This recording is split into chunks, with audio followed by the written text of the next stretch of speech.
Assalamualaikum warahmatullahi wabarakatuh. Alhamdulillah hari ini kita bisa bertemu lagi, kita belajar bersama-sama ya. Hari ini kita akan melanjutkan belajar SKI ya, kelas 5. Tapi sebelum kita mulai pelajarannya, bagaimana kabarnya anak-anak yang soleh-solehah, anak-anak hebat di rumah? Semuanya insya Allah dalam keadaan baik ya. Amin. Ya, sebelum kita mulai belajar, mari kita berdoa dulu ya. Kita berdoa. Mari kita mulai dengan membaca basmalah. Bismillahirrahmanirrahim. Rabbi zidni ilma warzuqni fahma. Ya Allah, berilah aku ilmu dan mudahkanlah aku untuk memahaminya. Amin. Ya. Alhamdulillah ya, hari ini kita belajar SKI lagi ya, sejarah kebudayaan Islam. Silahkan bagi anak-anak yang kemarin belum mengirimkan tugas ya, silahkan segera dikerjakan tugasnya ya, dilihat videonya yang kemarin, dikerjakan tugasnya dan segera dikirimkan ke Usisti ya. Nah, hari ini kita melanjutkan hijrah ke Yasrib ya. Kemarin kita sudah belajar yang poin pertama yaitu kaum muslimin dan para sahabat hijrah ke Yasrib. Kemudian yang kedua, Nabi Muhammad meninggalkan kota Mekah ya. Kemudian kita yang ketiga poin yang ketiga yaitu Rasulullah bersama Abu Bakar bersembunyi di Gua Thur ya. Kemarin yang poin kedua kita mengulangi karena masih berhubungan dengan yang ketiga nanti yang kita akan bahas hari ini. Nah, setelah Nabi Muhammad kemarin mendapat wahyu dari Allah untuk berhijrah dari Mekah ke Yasrib ya, atau sekarang kita mengenalnya dengan kota Madinah ya, namanya sekarang menjadi kota Madinah. Kemarin Nabi Muhammad meninggalkan kota Mekah dengan cara yaitu meminta Ali bin Abi Thalib untuk menggantikan Nabi Muhammad tidur di tempat tidurnya Nabi ya. Karena Allah telah mewahyukan melalui malaikat Jibril telah menyampaikan kepada Nabi bahwasanya orang-orang kafir telah mengepung rumah Nabi dan berencana untuk membunuh Nabi, sehingga Nabi Muhammad meninggalkan kota Mekah ya, dan digantikan Ali bin Abi Thalib yang tidur di tempatnya Nabi. Setelah Nabi Muhammad meninggalkan rumah setelah Nabi Muhammad meninggalkan rumahnya, kemudian menuju rumahnya Abu Bakar As-Siddiq Kemudian Nabi dan Abu Bakar melanjutkan perjalanan untuk berhijrah ke Yasrib. Nah, tapi sebelum melanjutkan hijrah ke Yasrib ya, karena perjalanannya jauh Nabi Muhammad melanjutkan perjalanan dengan Abu Bakar, kemudian bersembunyi di Gua Thur ya, di Gua Thur yang gua tersebut terletak kurang dari 5 km di luar kota Mekah ya. Setelah berjalan kurang lebih 5 km dari rumahnya Nabi Muhammad dan Abu Bakar, kemudian mereka bersembunyi di Gua Thur. Bagaimana keadaan guanya di sana? Nah, gua tempat Rasulullah beristirahat dijaga oleh Allah ya. Yang sebelumnya Nabi Muhammad masuk dengan Abu Bakar untuk bersembunyi ya. Kemudian setelah Nabi Muhammad masuk, gua tersebut ya, pintu gua yang tadi untuk berjalan masuknya Nabi Muhammad dan Abu Bakar dipenuhi jaring laba-laba. Ya, semuanya tahu jaring laba-laba. Laba-laba kan membuat jaring. Nah, jaringnya itu kan susah untuk dihancurkan. Nah, karena laba-laba tersebut memenuhi muka gua atau jalan masuknya gua tersebut, sehingga susah untuk orang-orang masuk ke dalam gua tersebut. Sedangkan jejak kakinya Nabi Muhammad dan Abu Bakar telah diinjak-injak oleh kambing yang melewati di area gua tersebut gitu ya. Kemudian pagi hari itu Amir bin Fuhairah ya, menggembalakan kambingnya di sekitar gua sehingga orang tidak tahu kalau gua tersebut ada penghuninya. Kemudian bagaimana sikap kafir Quraisy ya? Tadi kan orang-orang kafir mengepung rumahnya Nabi. Nah, ternyata waktu pagi harinya ya yang dilihat bukan Nabi Muhammad tetapi Ali bin Abi Thalib yang tidur di tempatnya Nabi. Nah, kemudian orang-orang kafir ini segera bergegas meninggalkan rumah Nabi dan mencari di manakah Nabi Muhammad. Nah, kemudian orang-orang kafir Quraisy terus mencari Nabi ya, mencari Rasulullah hingga sampailah di Gua Thur ya, hingga orang-orang kafir tersebut sampai di gua yang sekarang dipakai untuk Nabi Muhammad dan Abu Bakar bersembunyi. Tetapi karena tadi guanya sudah dipenuhi oleh sarang laba-laba ya, mereka mengira Nabi tidak mungkin berada di dalam gua ya, karena tadi jaring laba-labanya itu penuh dan masih bagus. Jadi tidak mungkin kalau ada orang yang masuk ya. Kalau misalkan jaring laba-laba, kalau ada orang lewat ya, atau ada orang menyentuh kan pasti rusak ya. Nah, itu jaring laba-labanya masih bagus, berarti ya kalau dipikir-pikir nggak ada orang yang masuk di gua tersebut. Sehingga mereka orang-orang kafir meninggalkan gua tersebut karena mengira Nabi Muhammad tidak berada di dalam gua. Tadi karena orang-orang kafir mengira Nabi Muhammad dan Abu Bakar tidak berada di gua tersebut sehingga usaha mereka untuk menangkap Nabi Muhammad gagal ya. Selain itu Rasulullah dan Abu Bakar bersembunyi di Gua Thur selama 3 hari ya.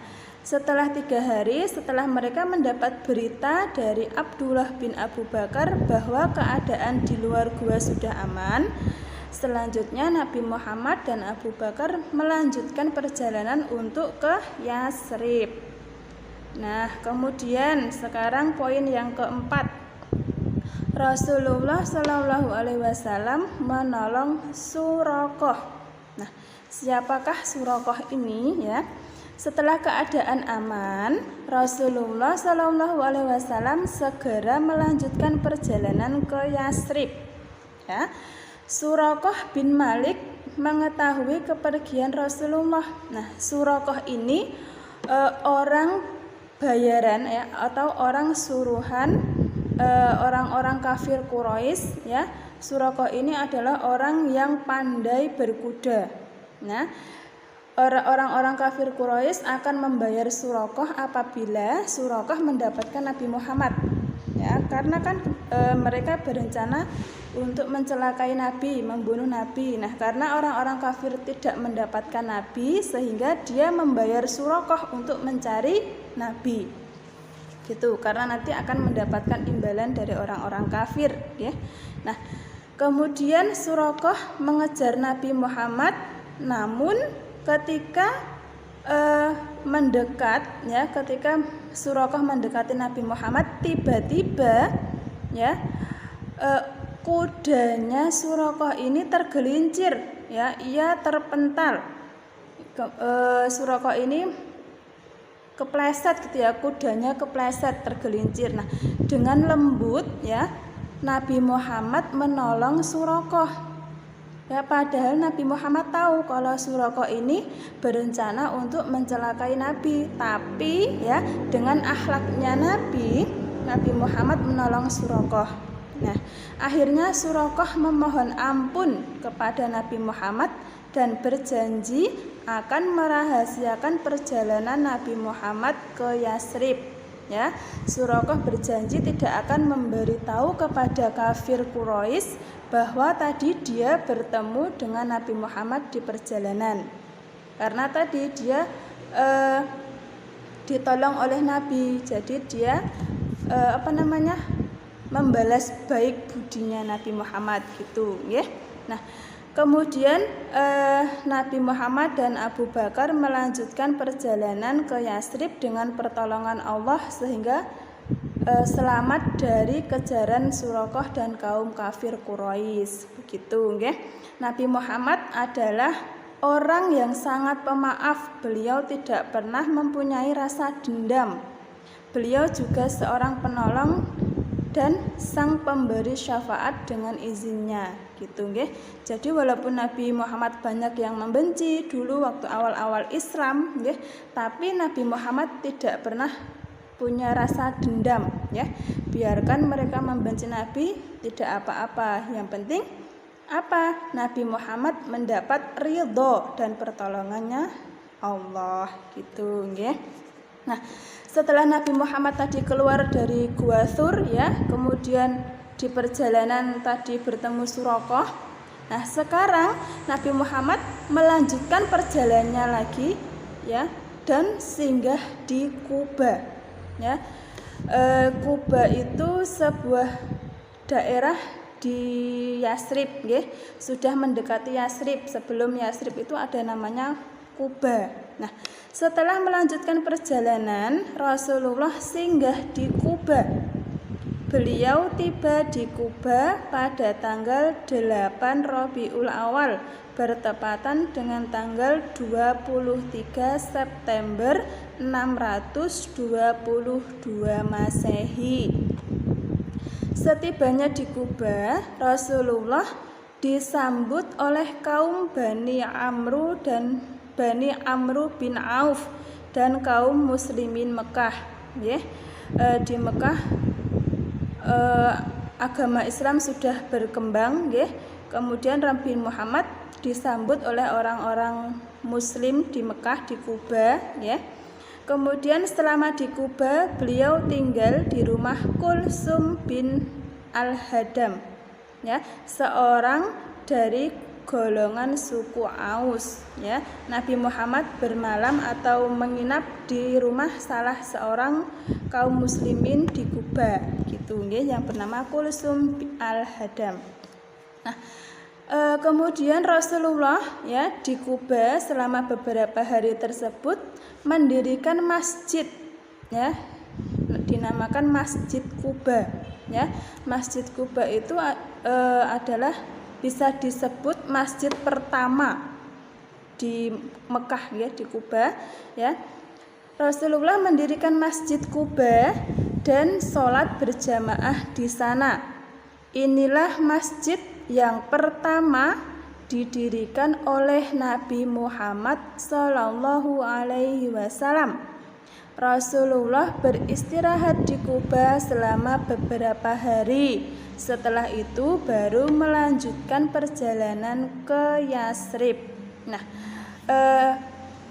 Nabi Muhammad mendirikan Masjid Quba ini terdapat juga nih di dalam Al-Qur'an surat At-Taubah ya, surat At-Taubah ayat 108 di mana Allah menjelaskan bahwa Masjid Quba ini adalah masjid yang dibangun atas dasar takwa ya, atas ketakwaan orang-orang muslim di Quba, sehingga Nabi Muhammad mendirikan Masjid Quba tersebut.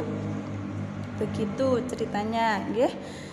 Kemudian setelah Nabi Muhammad tadi singgah di Quba ya, Rasulullah Nabi Muhammad SAW melanjutkan untuk perjalanannya ke Yatsrib. Nah, setelah Nabi Muhammad tiba di Yatsrib, bagaimana reaksi penduduk Yatsrib menyambut kedatangan Rasulullah? Nah, Rasulullah SAW tiba di Yatsrib pada tanggal 12 Rabiul Awal. Ya, kalau tadi Nabi Muhammad di Quba, sampai di Quba tanggal 8 Rabiul Awal. Nah, sekarang Nabi Muhammad sampai di Yatsrib tanggal 12 Rabiul Awal ya, atau disebut tahun 1 Hijriyah ya. Disinilah tahun Hijriyah atau penanggalan Islam dimulai ya, setelah Nabi Muhammad hijrah dari Mekah ke Madinah ya. Diingat-ingat, penanggalan Islam ya pertama kali setelah Nabi Muhammad hijrah dari Mekah ke kota Yatsrib yang sekarang disebut kota Madinah. Nah, gitu. Atau bertepatan dengan tanggal 27 September 622 Masehi. Ya, penduduk Yatsrib menyambut beliau dengan sambutan yang luar biasa. Ya, mereka menyambut Nabi Muhammad dengan penuh sukacita. Ya, mereka membacakan berbagai syair dan menyanyikan lagu-lagu untuk mengagungkan Nabi Muhammad. Ya, bahkan lagu-lagu yang dulu dipakai ya masyarakat di Yatsrib ya untuk menyambut kedatangan Nabi Muhammad sampai hari ini kita masih sering mendengarnya. Siapa yang tahu? Coba didengarkan ya. Suaranya Isti jelek nggak apa-apa nggih. Oke. Contoh syairnya begini ya.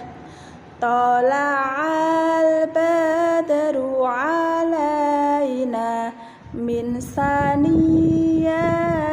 wada wajaba syukru alaina mada'a lillahi da' ayyuhal mab'utsu fina ji'ta bil amril muta'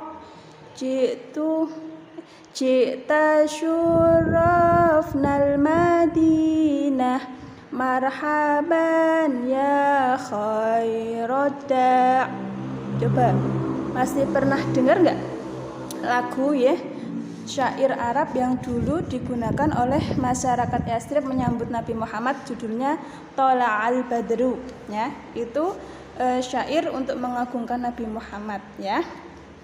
Oke, kemudian setelah Nabi Muhammad sampai di Yatsrib ya, penduduk Yatsrib menerima kaum muslimin Mekah semuanya ya. Nabi Muhammad dan orang-orang muslim dari Mekah diterima dengan baik oleh orang-orang Yatsrib ya, terutama orang-orang Islam Yatsrib. Ya. Mereka menerimanya dengan sukacita. Mereka memberi orang-orang Mekah, kaum muslimin Mekah dan Nabi Muhammad tempat tinggal sementara. Kaum muhajirin. Nah, kaum muhajirin ini sebutan untuk orang-orang Islam yang di Mekah yang mengikuti hijrahnya Nabi Muhammad dari Mekah ke Madinah, disebutnya kaum muhajirin. Ingat, kaum muhajirin adalah orang-orang Islam Mekah yang mengikuti hijrah Nabi dari Mekah ke Yatsrib atau ke Madinah, disebut kaum muhajirin. Kaum muhajirin dapat bekerja dan beribadah dengan baik di Yatsrib, sehingga kaum muhajirin dapat hidup lebih layak. Karena itu penduduk Yatsrib disebut kaum Ansor ya. Tadi kalau orang-orang Mekah yang Islam mengikuti hijrahnya Nabi ke Yatsrib disebut muhajirin. Kalau orang-orang Yatsrib ya, orang-orang Yatsrib, orang Islam Yatsrib yang menerima kaum muhajirin disebut kaum Ansor ya. Penduduk Yatsrib disebut kaum Ansor yang artinya orang-orang yang menolong ya. Kaum Ansor, orang-orang yang menolong orang muslim Mekah, gitu maksudnya nggih. Nah, setelah Rasulullah hijrah dari Mekah ke Yatsrib ya, kota Yatsrib dikenal dengan nama Madinatun Nabi ya. Nabi Muhammad mengganti nama Yatsrib dengan nama Madinah. Madinah nggih dari bahasa Arab yang artinya itu kota. Sehingga Yatsrib diberi nama Madinah atau kota yang sekarang kita sering mendengarnya Madinatun Nabi atau Madinah Al-Munawwaroh gitu nggih. Nah, Madinatun Nabi itu artinya kotanya Nabi. Setelah tadi Nabi hijrah kemudian sampai ke Yatsrib, ya, mereka menamakan Yatsrib itu kotanya Nabi, sehingga menyebutnya menjadi Madinatun Nabi. Sejak itu agama Islam berkembang, ya, demikian bagus di kota ini. Kota Yatsrib, ya, kota Yatsrib juga disebut sebagai Madinah Al-Munawwarah, yang artinya kota yang bercahaya. Maksudnya bagaimana kota yang bercahaya? Ya, masyarakatnya hidup di sana itu hidup dengan rukun, nggih, damai. Mereka hidup berdampingan dan bersahabat, ya.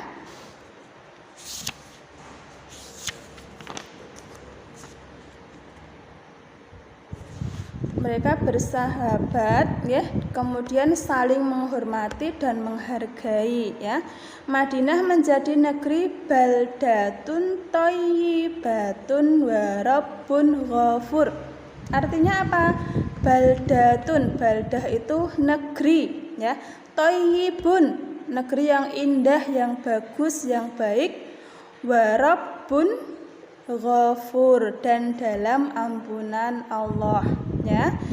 Nah, untuk mengenang peristiwa hijrahnya Rasulullah Shallallahu Alaihi Wasallam ke Madinah atau ke Yatsrib, ya, akhirnya peristiwa tersebut ditetapkan sebagai awal tahun Hijriyah oleh Khalifah Umar bin Khattab, ya, sehingga perhitungan Islam, perhitungan Hijriyah dimulai dari tahun tersebut, ya, setelah Nabi Muhammad sampai ke Yatsrib atau yang sekarang disebut kota Madinah, ya.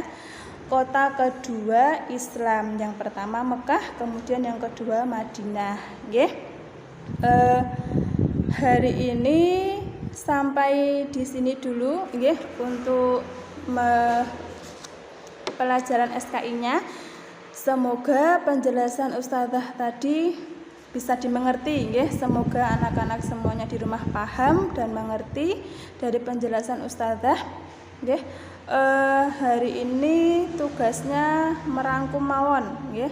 Merangkum dari tadi yang sudah ustazah sampaikan, nggih. Ditulis di buku tulis, nggih.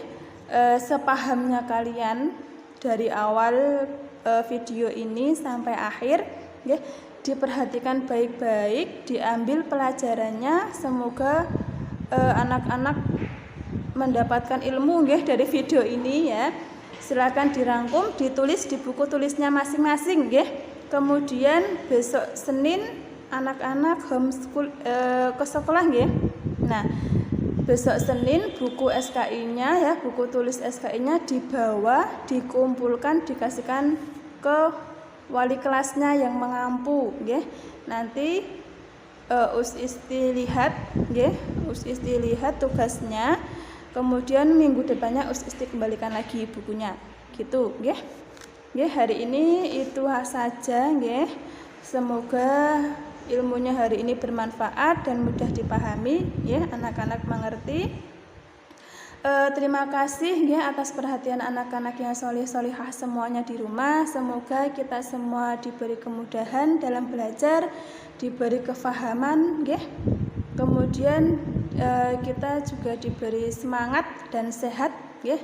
Semoga kita semuanya tanpa kekurangan apapun, ya, kita semangat menjalankan ibadah sehari-hari kita, ya. Sholat 5 waktunya tidak boleh bolong, sudah besar, sudah kelas 5, nggih. Sehingga sholat 5 waktu atau ibadah-ibadah yang lainnya sudah menjadi kewajiban. Apabila kalian meninggalkan maka berdosa, nggih. Jadi ustazah minta sholatnya diperbaiki, ibadahnya, akhlaknya di rumah sama orang tua, nggih. Kemudian belajarnya tetap semangat, nggih, tidak boleh males-malesan belajar, nggih. Terima kasih atas perhatiannya. Ustazah akhiri. Mari kita akhiri dengan membaca hamdalah. Alhamdulillahirabbil alamin. Wassalamualaikum warahmatullahi wabarakatuh.